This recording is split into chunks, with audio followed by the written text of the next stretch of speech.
السلام عليكم ورحمة الله وبركاته حبايبي، يلا بينا نعمل طاجن السجق الجميل ده بالبطاطس. شوف هنعمله ازاي. طبعا رائع وريحته شهية جدا. بنجيب اول حاجة كام فص ثوم ونقطعهم كده سلايس بالراحة، ونكون مجهزين حاجتنا 3 طماطميات، بصلتين، شوية فلفل حامي على رومي.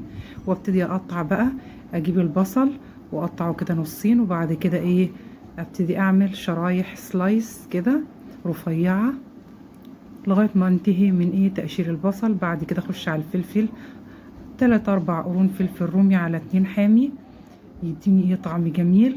وعندي مخزنة اللي هو الفلفل الالوان. واروح جايبة بقى الطماطم بتاعتي، اقطع الجزء اللي فوق ده واقطع كل طماطمايه على 4. وبعد كده اجيب كل ربع واشيل القلب بتاعه دوت. انا عايزة اللحم بس، علشان بعد كده اقطعه شرايح برضو رفيعة كده زي نظام الشاورما يعني.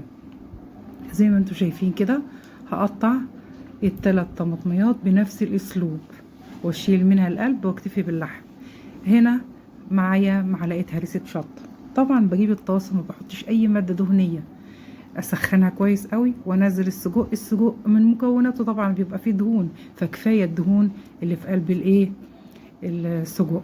واقعد اشوح فيه كده واقلب فيه يمين وشمال ونار عالية لغاية ما يديني تشويح حلو والمسام بتاعته تتقفل. اروح جايبة بقى شرايح البصل بتاعتي اللي قطعتها وانزلها عليه كده اهوت واحدة واحدة، وابتدي بقى اقلب فيه بحيث ان انا افكها عن بعضها كده وتشرب من الدهون، المادة الدهنية بتاعت السجق، وتدبل معايا شوية. بعد كده انزل بمعلقة من هريسة الشطة انا عاملاها ومخزناها، بتدي طعم سبايسي كده جميل، وممكن تستغني عنها طبعا رغبتك انت. وكم فص ثوم اللي انا مقطعاه، واقلب بقى وادخل المكونات في قلب بعضها تاخد من طعم بعض. طبعا السجق نزل الماده الدهنيه بتاعتها، وديكوا شايفين بتلمع ازاي، فمش داعي ان انا احط لا زيت ولا سمنه. بعد كده اروح منزله الفلفل بقى اللي انا مخرطاه معاكم الحامي على الرومي. وبرضو كل ما انزل حاجه اقعد اعمل كام تقليبه كده بتاع 5 دقايق بحيث انها تندمج وتدبل وتاخد من الاطعمه اللي حواليها. واروح منزله الفلفل الالوان حبه من اللي انا مخزناهم، بيتفك على طول. واروح على طول مدوبه. شفتوا الالوان جميله ازاي؟ ما هو العين بتاكل قبل البق. يلا بقى نخش على التوابل: بابريكا، جنزبيل، 7 بهارات، فلفل اسمر، والملح كله معلقه صغيره ما عدا الجنزبيل نص معلقه. وانزل توابلي كده كويس كلها. الريحه رائعه لو كنتوا معايا يعني في منتهى الجمال. وتقلبي كده المواد كلها. دي طاسه السجق لوحدها كده في منتهى الجمال، فين وبقى عيش بلدي ماشي معاكي كل حاجه. واقعد اقلب فيها كده 5 دقايق ولا حاجه، واروح مغطياها.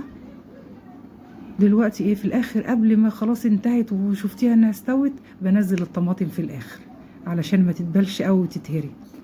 كام تقليبه كده واحطها على الوش من غير ما اقلب كتير، واروح مغطيه بقى واسيبها 5 دقايق.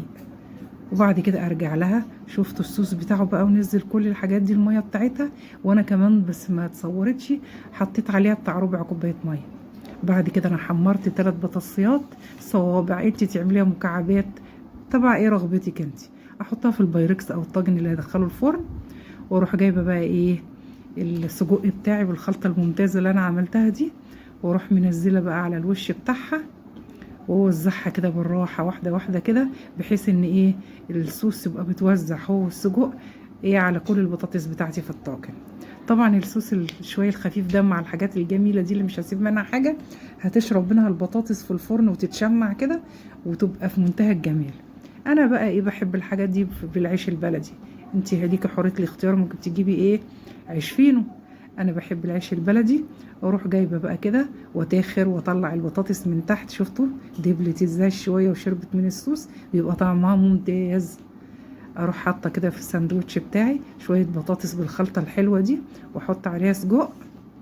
وبعد كده اروح حاطه الساندوتش بتاعي في الطبق، او اغمس براحتك بقى، ليكي حريه الاختيار. هعمل كام ساندوتش كده واروح رش عليهم رشه بقدونس مع بقى المخلل بتاعنا في منتهى الجمال.